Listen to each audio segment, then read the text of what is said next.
तर नाशिक पदवीधर मतदारसंघात मतदान प्रक्रिया पार पडतीये। संदीप गुळवे आणि किशोर दराडे सोबतच हे उमेदवार रिंगणामध्ये आहेत।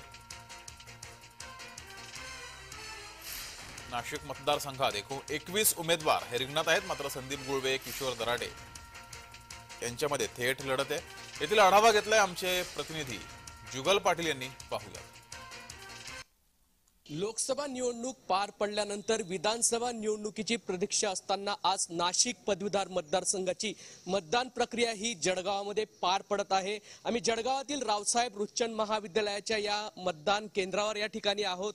या ठिकाणी सकाळपासूनच मतदानाचा हक्क बजावण्यासाठी शिक्षक हे मतदान केंद्रावर येऊ लागलेले आहे। जळगाव जिल्ह्यात जवळपास 13,122 मतदार असून 21 उमेदवारांचे भवितव्य आज मतपेटीत बंद होणार आहे। महाविकास आघाडीकडून संदीप गुळवे तर महायुतीकडून किशोर दराडे हे या ठिकाणी उमेदवारी करत आहे आणि एक मोठी चुरस त्यांच्यात रंगलेली आहे। आणि एक जर विचार केला तर महायुतीचे उमेदवार किशोर दराडे व महाविकास आघाडीचे संदीप गुळवे यांच्यामध्ये आरोप प्रत्यारोपाचा सामना यामध्ये रंगला होता।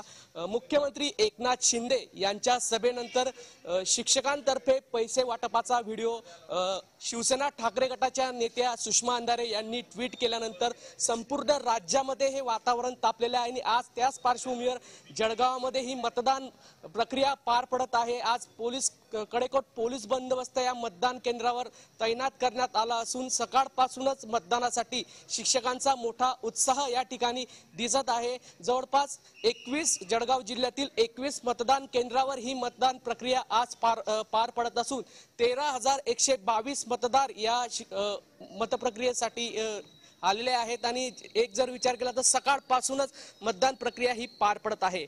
जुगल पाटील, जय महाराष्ट्र, जळगाव।